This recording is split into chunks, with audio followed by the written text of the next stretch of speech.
Halo, selamat sore. Gimana keadaan hari ini seluruh rekan-rekan Kumala di hari ke-8 Ramadan ya. Untuk di hari ini gimana kabarnya? Untuk yang baru gabung, selamat sore untuk semuanya pada sehat kan?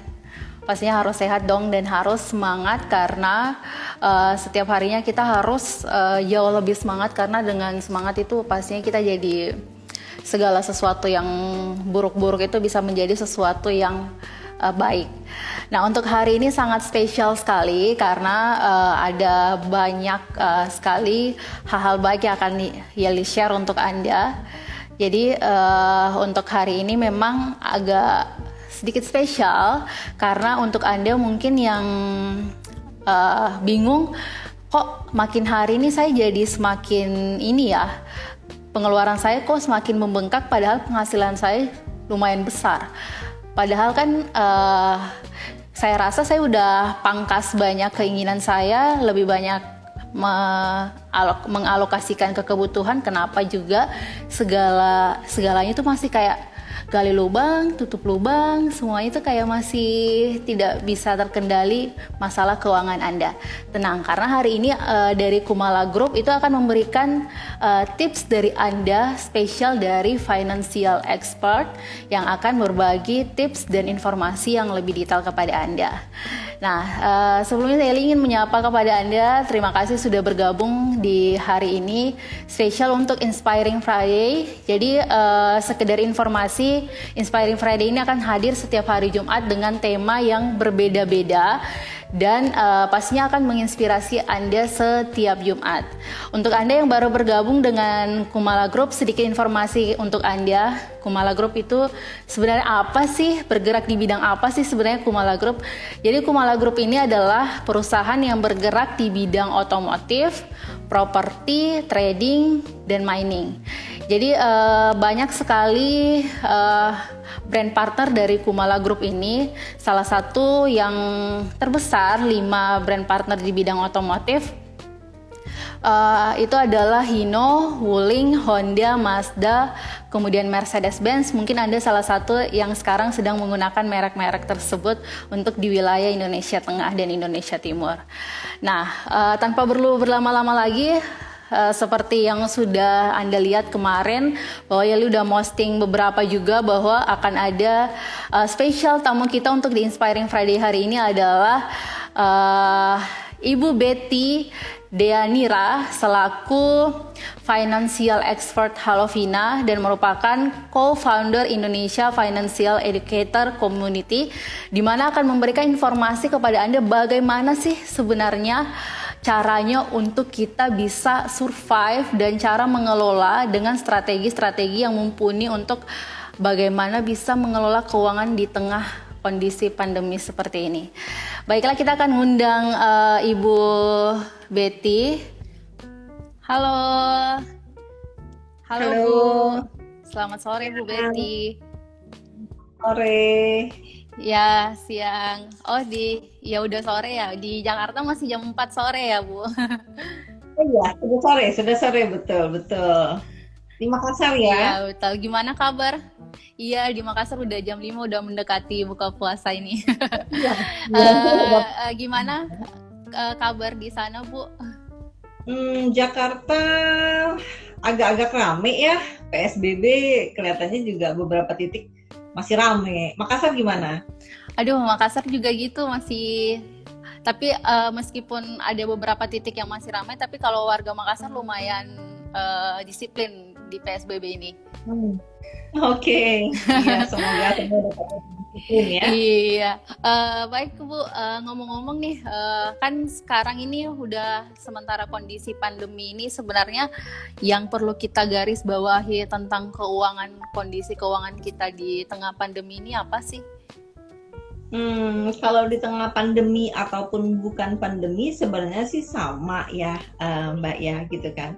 Tapi memang kalau kita perhatikan, sebentar,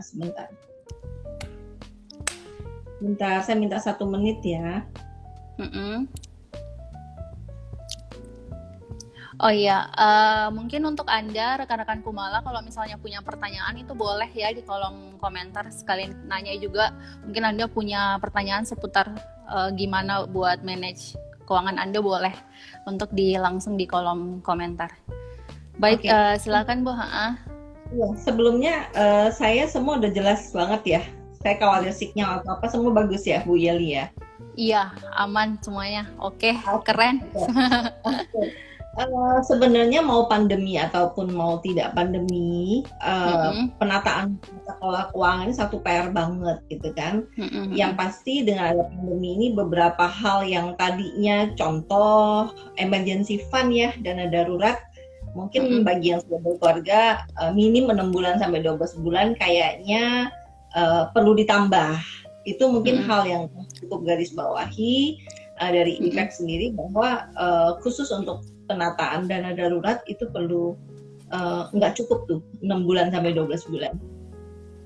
Khusus untuk Hmm, itu di masa pandemi. Tapi kalau bicara pengelolaannya, mm-mm. sudah pasti kita perlu lebih dan lebih disiplin lagi dalam hal pengeluaran.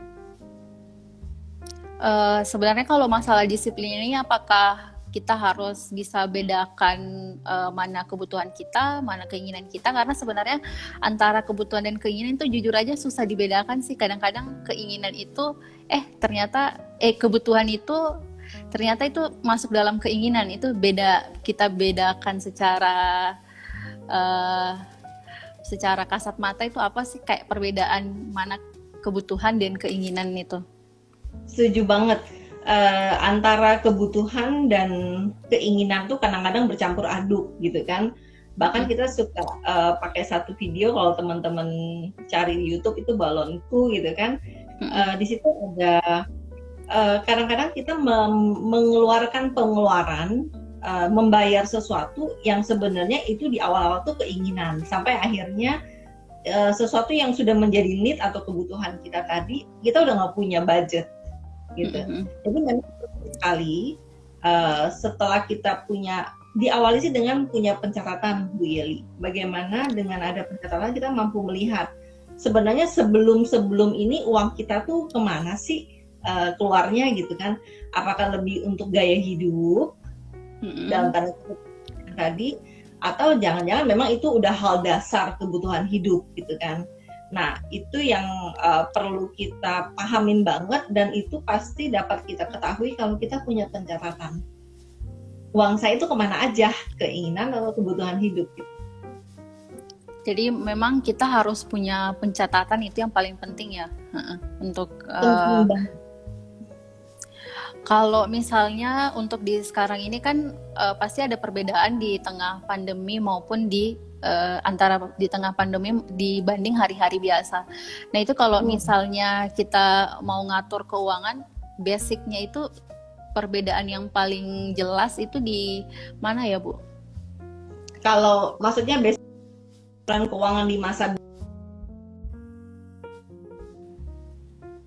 Oke, kalau yang pasti basicnya sama saja, Bu Yeli. Yang pasti kita perlu punya satu tujuan keuangan dulu. Kita tahu banget apa sih financial goal kita. Nomor satu itu basicnya. Terus kita perlu tahu juga income kita. Sumber income kita tuh berapa sih gitu kan. Kadang-kadang kan orang banyak sumber income ya. Atau juga cuman mungkin punya satu gitu kan. Tapi kita perlu tahu jelas angkanya berapa sih penghasilan saya setiap bulan gitu kan. Yang ketiga, kita perlu tahu pengeluaran. Tadi, pengeluaran yang mana nih yang menjadi biaya hidup dan yang mana gaya hidup. Terus berikutnya kita perlu melakukan budgeting. Jangan sampai uang kita setiap bulan yang masuk itu habis semuanya untuk gaya hidup, dan sebenarnya kita lebih besar pasak daripada tiang, itu lebih bahaya lagi gitu kan. Nah, berikutnya adalah kita bagaimana punya pencatatan. Tadi mencatat itu tidak pernah lepas dari apa yang kita perlu dalam mengelola pengeluaran. Nah, yang terakhir itu adalah kita monitoring dan kita evaluasi. Jadi apakah yang kita catat, apa yang kita lakukan dalam mengelola pengeluaran itu sejalan dengan rencana kita untuk mencapai financial goal. Tapi diawali memang dengan kita mempunyai satu tujuan keuangan yang jelas. Jadi kalau masalah tujuan keuangan yang jelas ini apakah memang sangat bergantung juga sama apakah dia masih single, apakah dia sudah menikah, apakah itu juga sangat berpengaruh. Karena ini juga pasti sangat berpengaruh terhadap pos-pos keuangan kita ya. Benar. Gimana, Bu? Kalau masih single ataupun sudah menikah, basic-basicnya sama, Bu Yeli. Sebenarnya sama gitu kan. Bagaimana kita punya tujuan keuangan. Cuman kalau masih single mungkin tujuan keuangannya lebih gampang ya. Kalau sudah berkeluarga mungkin tujuan keuangannya baiknya tujuan keuangan bersama. Jadi jangan satu ke kiri, satu ke kanan gitu kan. Itu hal yang sudah pasti berbeda. Tapi bicara bagaimana mengelolanya, bagaimana mengatur, itu pasti sama dengan kita punya tujuan keuangan. Kita punya budget yang jelas. Saya tahu uang saya masuk berapa tiap bulan. Pengeluarannya dari berapa ya tiap bulan. Nah itu kan mau nggak mau dari mencatat. Nah berikutnya adalah bagaimana saya mengevaluasi pencatatan saya, apakah saya on track menuju financial goal yang saya atau pasangan saya mau capai. Kalau gitu, jadi kan kalau misalnya kita itu kadang-kadang financial goals-nya itu kan sudah ada nih part-partnya, bagian-bagiannya. Apakah memang ketika menerima penghasilan dalam 1 bulan, apakah memang yang diutamakan pertama adalah kebutuhan kita atau saving duluan, gitu?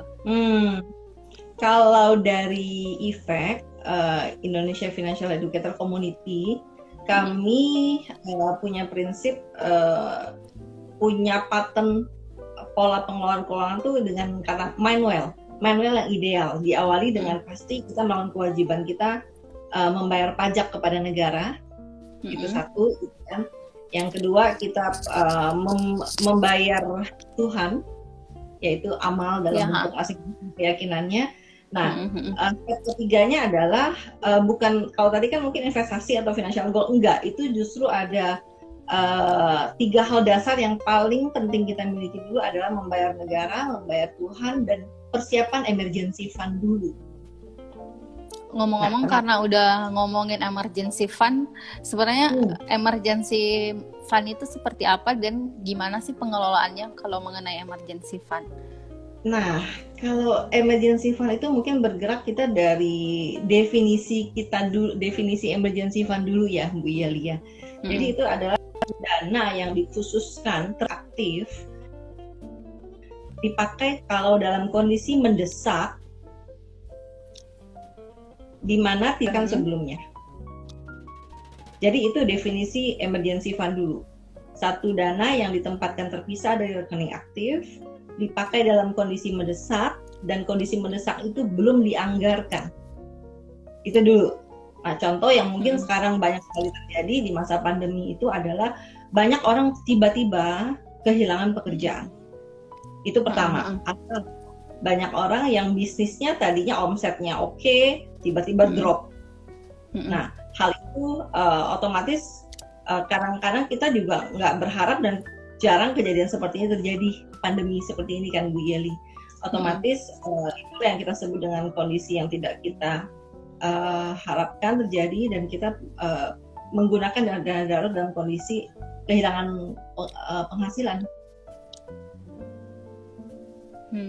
Jadi kalau misalnya kita udah punya penghasilan misalnya sejumlah sekian, itu sebenarnya ada persentase khusus nggak? Kita harus saving sekian, kemudian investasi sekian, kemudian untuk penghasilan untuk kebutuhan sekian. Kalau untuk emergency fund yang pasti satu, untuk yang masih single itu baiknya punya 6 bulan pengeluaran bulanan. Jadi kalau dia punya pengeluaran misalnya 5 juta, baiknya dia punya minim adalah 30 juta. Kalau masih single. Oke. Tapi kalau sudah berkeluarga, minim punya 12 bulan. Apalagi kondisi pandemi sekarang, kita malahan lihat lebih baik kita prepare yang terburuk, kita punya dana darurat di atas 12 bulan. Nah, itu dulu yang pertama. Berikutnya adalah porsi hutang. Kita boleh berhutang, tapi tidak lebih totalnya antara hutang konsumtif dan hutang produktif itu adalah 35% dari penghasilan kita bulanan untuk pos hutang. Berikutnya adalah untuk pos proteksi, itu kita perlukan juga untuk menjaga kalau seandainya kita tidak sehat sehingga tidak produktif, bagaimana ada pos proteksi yang kita alokasikan minim idealnya adalah 10% dari penghasilan. Berikutnya adalah pos masa depan, tadi untuk tujuan keuangan masa depan, itu 10% dari penghasilan kita minim. Nah, berikutnya sehatnya untuk biaya hidup itu antara 35-45%.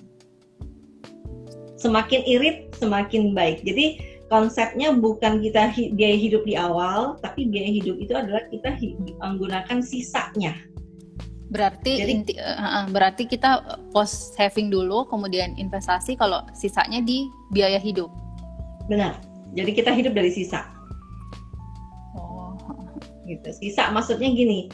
Kalau kita utamakan biaya hidup, biasanya tuh nggak ada sisa tuh. Ya benar, itu yang sering terjadi. karena pasti nggak akan ada sisa karena ada terus yang mau dikeluarkan. Nah, pasti gitu. Nah, biaya hidup itu kita tempatkan di belakang, jadi kita pakai uang sisa dari apa yang kita sudah sisihkan. Yang kita sisihkan di awal tadi adalah satu untuk emergency fund, yang kedua adalah untuk investasi dan proteksi, jadi kita alokasikan di awal, baru sisanya 35-45% itu kita pakai untuk menunjang biaya hidup dan gaya hidup kita. Kita boleh habiskan. Oke. Jadi memang itu buat rekan-rekan Kumala juga itu memang sangat penting bahwa kita harus tahu dulu pos-pos keuangan kita, dan memang untuk kebutuhan itu harus usahakan setelah saving dan lain-lain barulah kita ke kebutuhan dasar kita. Itu sisa baru bisa digunakan. Baik, sebenarnya kalau kita kan biasanya masing-masing itu punya goals atau impian finansial kita sebenarnya. Tapi kadang-kadang kalau di kondisi pandemi kayak gini kan agak susah untuk kita mencapainya. Karena mau nggak mau yang tadinya mungkin kita ada saving itu kepake juga akhirnya ketika pemasukan kurang.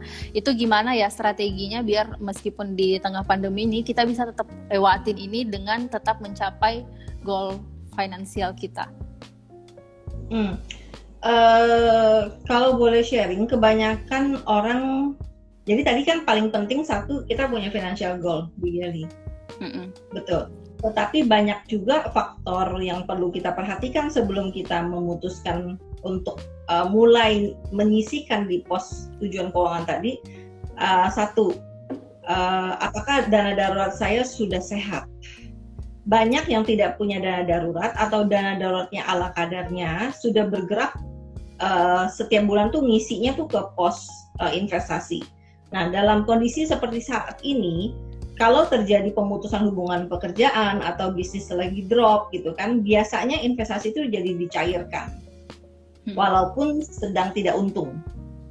Nah, hal itu tentu akan mempengaruhi bagaimana saya mampu mencapai tujuan keuangan tersebut. Nah, yang pasti tadi satu, kita punya tujuan keuangan itu perlu sehat. Nah, bagaimana saya tetap mencapai tujuan keuangan? Satu hal yang perlu dilakukan dulu adalah kita perlu pastikan dulu income kita sama. Karena sumber semuanya kan dari penghasilan kita, Bu Yeli ya. Kalau income kita sama, tidak menurun, otomatis kan pos-pos yang sudah kita rencana alokasikan tetap dapat diisi. Nah, pada saat saya sudah mulai tahu income saya kayaknya akan baik-baik saja, otomatis sebenarnya saat ini kita selalu perlu melakukan namanya rebudgeting. Rebudgeting ya, Bu? Ya, betul. Apakah selama masa pandemi ini tiba-tiba pengeluaran saya yang tadinya nggak ada jadi ada, jadi alias pengeluaran saya bertambah. Nah, begitu kita tahu itu, sedangkan income kita tetap sama, berarti akan ada satu pos yang jadi korban. Betul ya, Bu Yeli ya. Nah, jadi di masa pandemi ini yang paling penting adalah saya cek income saya aman nggak? Apakah saya akan tetap stabil? Nomor satu itu. Kedua, pengeluaran saya masih sama nggak? ini udah nambah, ada pandemi. Kalau saya punya income berkurang, pengeluaran saya nambah, otomatis pos untuk investasi tersebut terancam untuk tidak diisi. Nah itu Iya. satu dulu gitu. Jadi setelah itu kita evaluasi lagi, kita lihat ada nggak sih. Saya pikir saat ini walaupun dalam kondisi apapun, sebaik-baiknya kita adalah melakukan hidup prihatin itu perlu saat ini ya. Karena mungkin tadinya pos amal nggak begitu banyak, lagi pandemi ini banyak banget bantuan sosial yang kita dapat ikut berpartisipasi gitu kan. Apakah kita dapat menurunkan biaya hidup dan gaya hidup kita untuk menambah ke pos amal misalnya. Jadi yang pertama tadi Bu Yeli, cek income, yang kedua cek pengeluaran lagi, dan tetap lakukan pencatatan dan evaluasi. Baik Bu, sebenarnya kalau misalnya seperti ini kan kadang-kadang memang income kita nggak ini setiap saat kan Bu, apalagi kalau misalnya di tengah-tengah pandemi ini kadang-kadang yang tadinya mungkin investasinya lancar, usahanya lancar, ini kayak tiba-tiba langsung kurang, nggak seperti awal. Jadi yang memang yang perlu digarisbawahi ketika kondisi seperti ini, kita harus rebudgeting itu ya Bu. Ya, kita harus rebudgeting dulu. Ulang. Ya. Setelah itu baru masuk ke pos, ke dana pos untuk ini saving Bu, atau Betul. kita langsung ke investasi?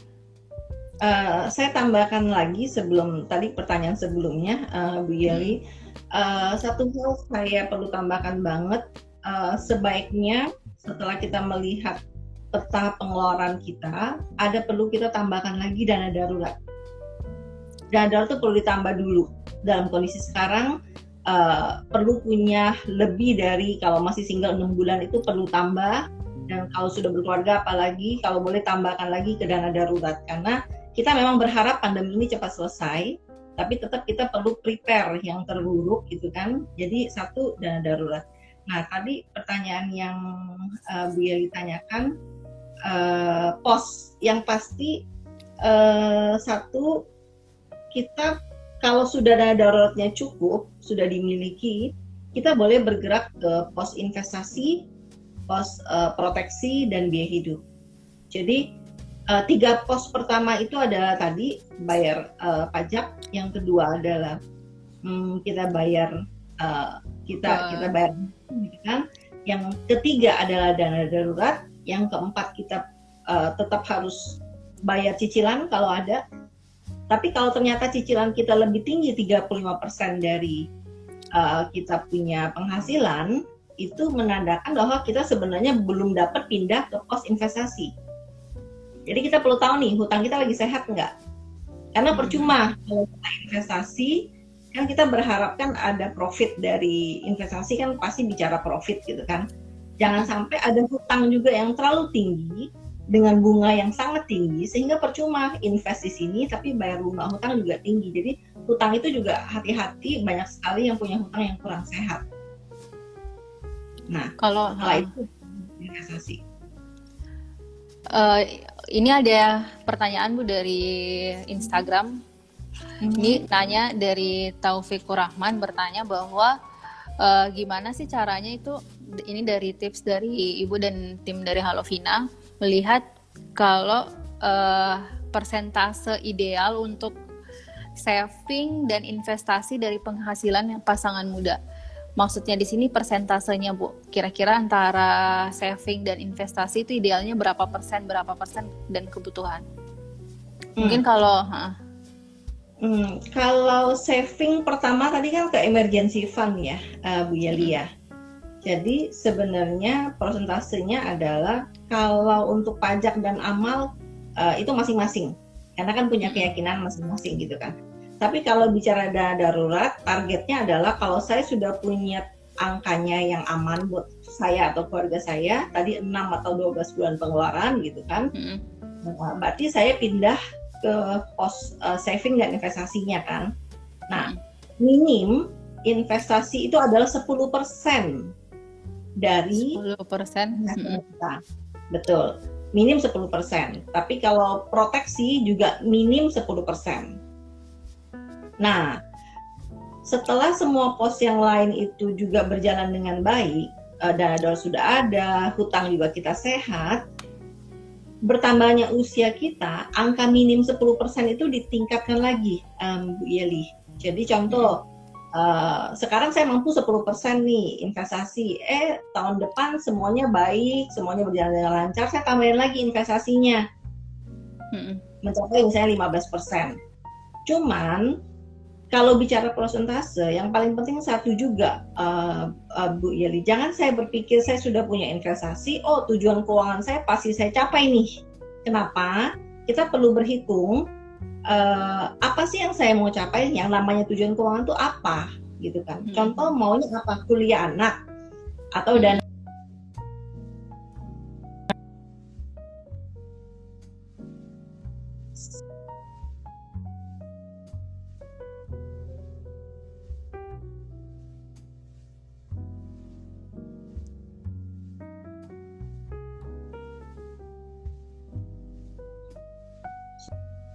Kalau saya jelas ya Bu Yeli ya? Yes, jelas.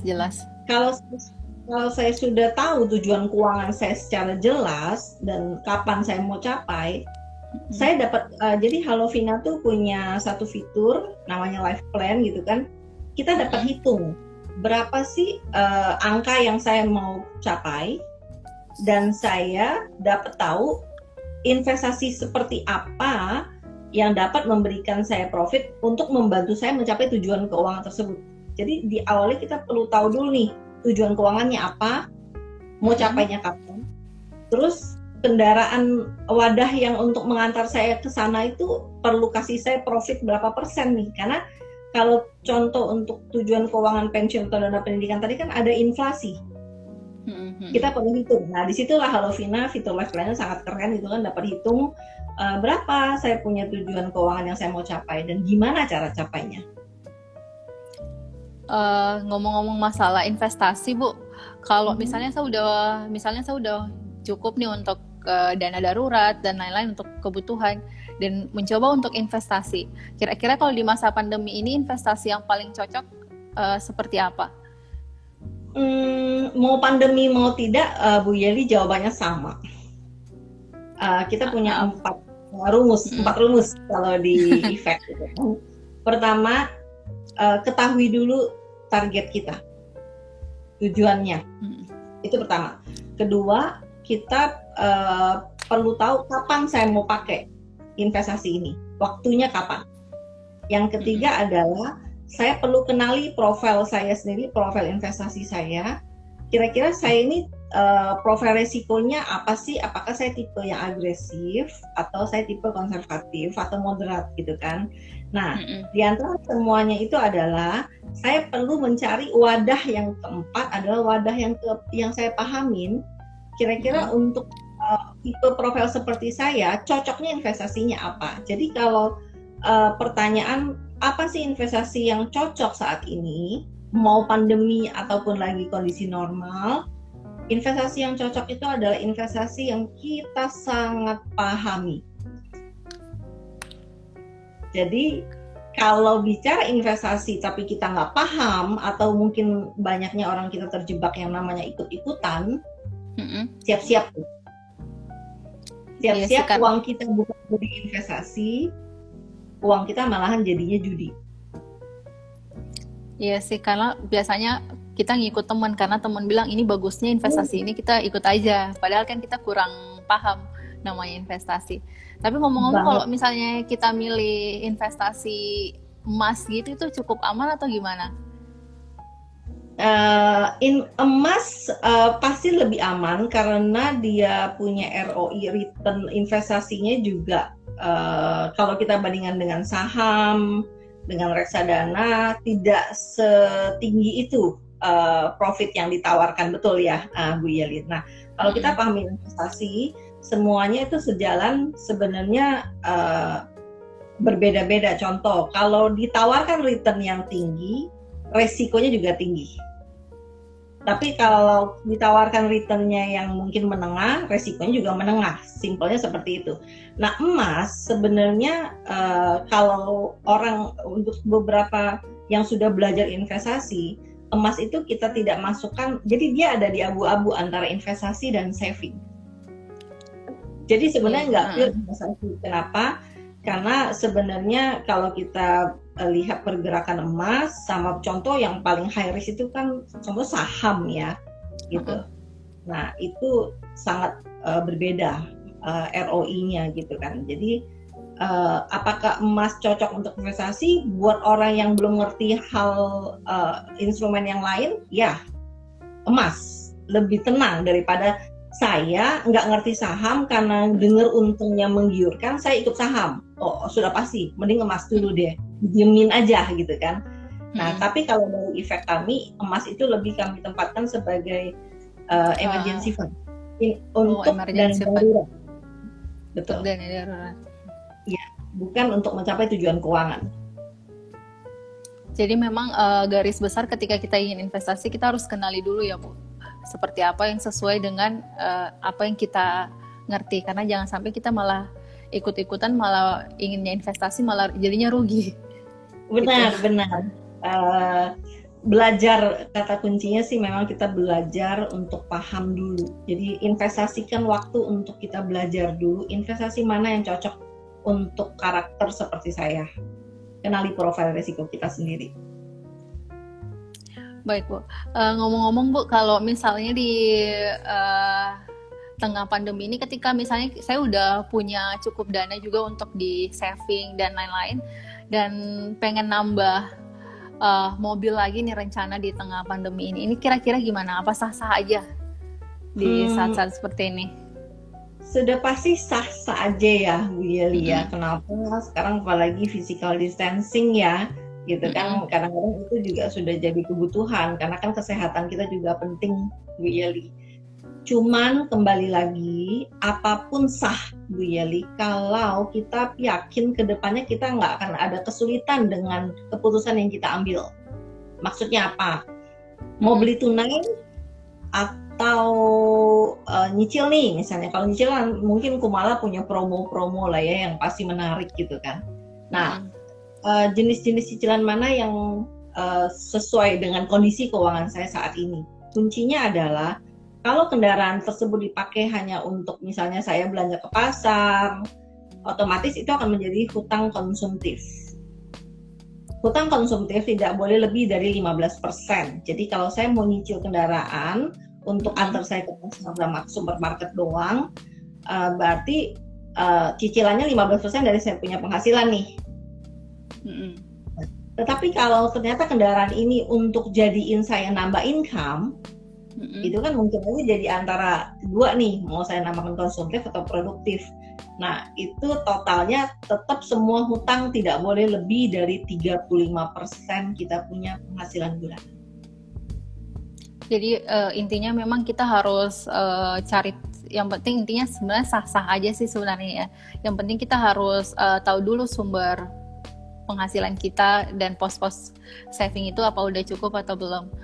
Dan untuk rekan-rekan Kumala juga sih sebenarnya kita harus tahu juga sih ketika ingin beli mobil ada tips juga yang harus Anda tahu untuk di kondisi saat ini. Karena di kondisi saat ini sebenarnya banyak promo juga yang bisa dimanfaatkan.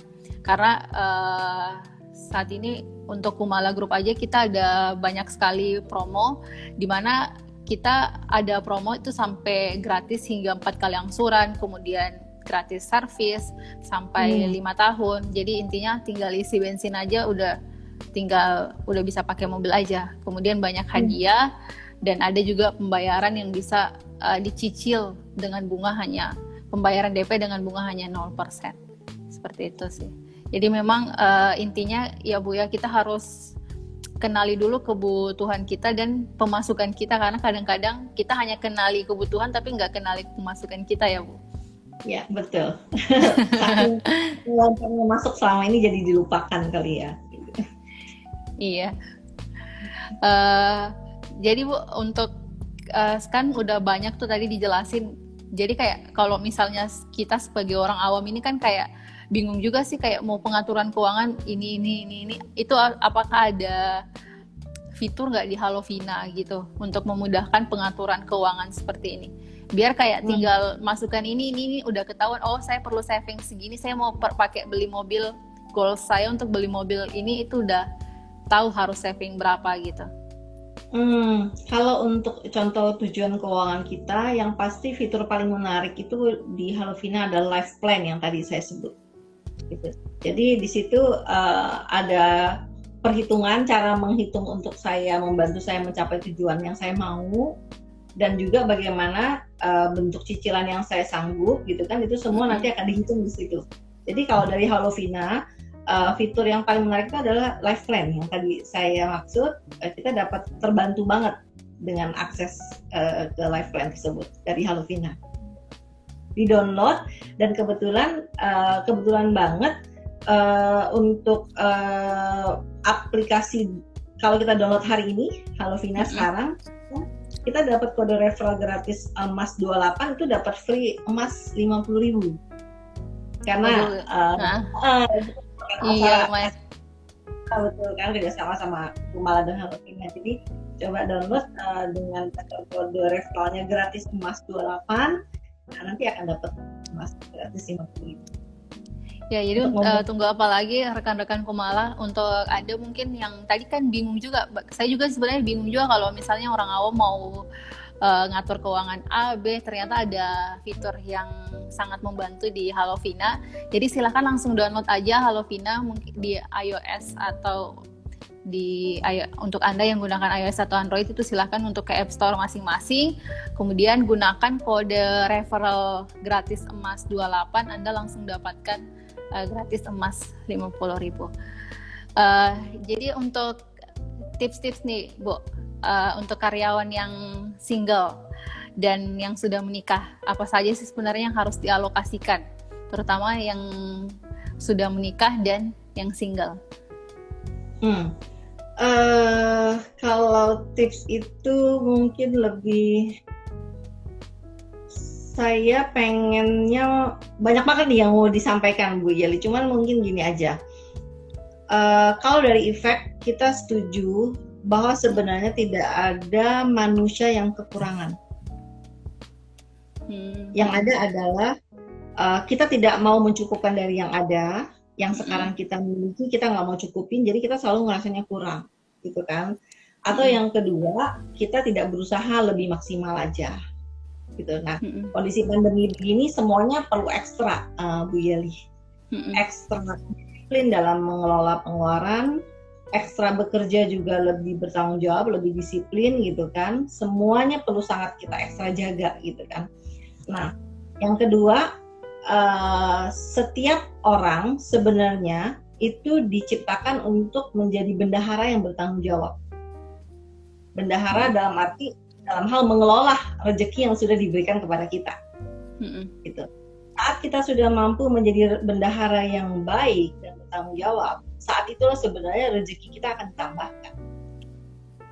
Nah, yang terakhir, setiap bendahara yang baik itu pasti melakukan yang namanya pencatatan. Karena kalau saya disebut sebagai bendahara tapi saya tidak mencatat, iya benar, dalam pengeluaran gitu kan. Kalau saya tanya 5 hari yang lalu uang saya keluar 150.000 itu buat apa ya? Tidak banyak lagi yang ingat. Iya benar, jangankan beberapa hari yang lalu, yang tadi pagi aja kayak kita udah lupa, apalagi yang kecil-kecil. Gitu kan? Nah, kalau kita punya income kita terima dalam waktu 30 hari, 1 bulan kita terima penghasilan, tapi pengeluaran kita tidak manage dengan benar, otomatis jangan sampai di antara 7 pos tadi ada 1 pos yang menjadi korban, sehingga kita dapat berimbas pada kehidupan kita saat ini ataupun ke depannya. 7 pos: bayar pajak, beramal, dana darurat, hutang yang sehat, proteksi, investasi, dan biaya hidup yang menurut saya hari ini kita perlu irit. Nah, di antara 7 pos ini, kita setuju kalau dari efek, kita bilang habiskan saja semua uang kita, tapi kepada 7 pos yang sehat. Dan kita pasti sejahtera. Benar. Ya sih, benar Bu. Karena kalau yang single-single itu kayaknya lebih besaran gaya hidup dibanding untuk biaya hidup Bu. Iya, kalau single sebenarnya enak loh. Kalau boleh saya sedikit garis bawahi yang single. kita sudah punya kebiasaan yang benar dalam mengelola pengeluaran, hal itu akan kebawa saat nanti sudah berkeluarga. Karena kan bicara habit, gitu. Nah, sebenarnya siapa sih yang memulai kebiasaan baik ini? Yang pertama pasti kita sendiri. Kita hidup dalam nggak stres, kehilangan, coba tiba-tiba misalnya income kita menurun pun kita siap karena sudah punya emergency fund gitu kan. Yang pasti adalah habit ini akan dibawa terus sampai nanti berkeluarga, bahkan mungkin dapat ditularin ke anak, ke cucu, sehingga Indonesia dan kita semua dapat hidup sejahtera, tenang pikiran, kita dapat happy, dan bahkan dapat menjadi inspirasi buat saudara kita, keluarga kita, bagaimana mengelola uang yang benar itu imbasnya luar biasa. Benar. Jadi di garis bawahnya untuk yang single itu bisa dijadikan sebagai habit yang pastinya itu akan bermanfaat juga nanti ketika udah menjalani rumah tangga atau udah menikah. Terakhir nih Bu, terakhir pesan-pesan untuk rekan Kumala apa nih dari Bu Betty dan tim Halovina? Kalau minta pesan, saya minta 2 pesan boleh ya, Bu Yelia? Boleh dong, apa sih yang nggak boleh? Kita percaya setiap dari kita dikaruniai sumber daya sama Yang Maha Kuasa luar biasa. Itu satu. Bahwa untuk mampu menjadi manusia yang seutuhnya, kita memang perlu kreatif, perlu berpikir, perlu belajar, perlu bertanggung jawab. Nggak bicara seorang istri, nggak bicara seorang suami, nggak bicara seorang anak ataupun orang tua, semua punya tugasnya masing-masing. Gitu kan? Apalagi dalam konteks pengeluaran, tujuan akhirnya yang kita pengen itu adalah setiap orang punya bayangan pengen nanti ujungnya seperti apa. Apakah saya hidup sebagai orang yang menjadi beban, atau saya hidup menjadi sumber inspirasi buat orang. Dan kita mulai dengan hal kecil adalah bagaimana saya mengerti caranya untuk bagaimana saya mampu hidup sejahtera secara keuangan. Itu dimulai dengan kita pahamin bagaimana mengisi 7 pos tadi dengan sehat. Pos keuangan dengan sehat. Dan pesan kedua mungkin dari Efek sendiri, kalau teman-teman pengen tahu event-event yang Efek suka lakukan, kita fokus dalam melakukan penyuluhan keuangan secara spesifik. Kadang-kadang kita bahas topik dana darurat, khusus dana darurat. Kadang-kadang kita bahas topik untuk bebas dari hutang, segala macam. Teman-teman boleh follow IG, itu di @finedu.id, atau untuk event selanjutnya biasanya kita akan post di IG @finedu.id. Itu mungkin 2 pesan dari saya. Baik Bu, makasih. Hari ini luar biasa informasi yang diberikan dari Ibu Betty, Danira, dan Halovina. Ini sangat bermanfaat sekali dan saya juga sangat senang dan sangat excited juga karena jujur selama ini juga dapat income dan lain-lain itu sebenarnya nggak pernah ada ngerti mau post ini post itu, pokoknya semuanya sepati nanti kalau udah habis baru tahu, oh ternyata saya butuh uang nanti setelah itu. Oke, makasih Bu untuk hari ini atas waktunya Bu, terima kasih, senang sekali bisa kolaborasi dengan Ibu Betty. Sering-sering lah Bu untuk memberikan informasi, untuk membuka lebih lebar lagi, membuka mata rekan-rekan Kumala tentang pentingnya orang-orang untuk ngerti gimana ngatur keuangannya secara mandiri. Terima kasih sekali lagi, terima kasih Bu, terima kasih sudah berkolaborasi dengan Kumala Group. Ya, terima kasih. Ya, terima kasih.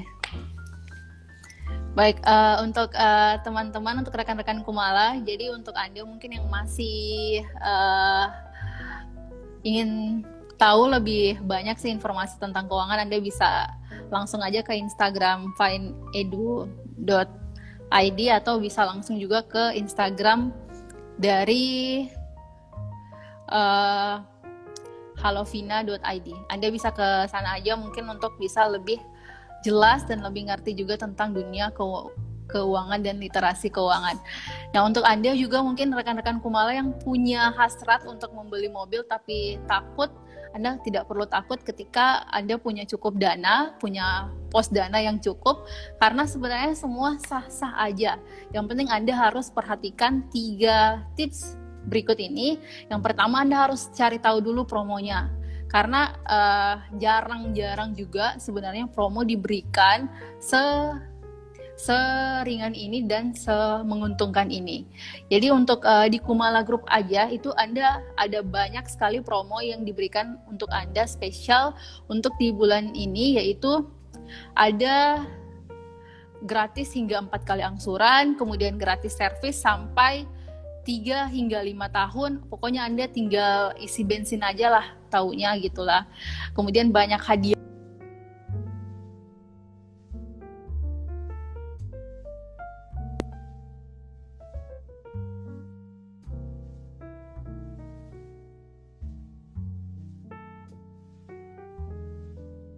Harus tahu dulu kebutuhan untuk mobilnya seperti apa.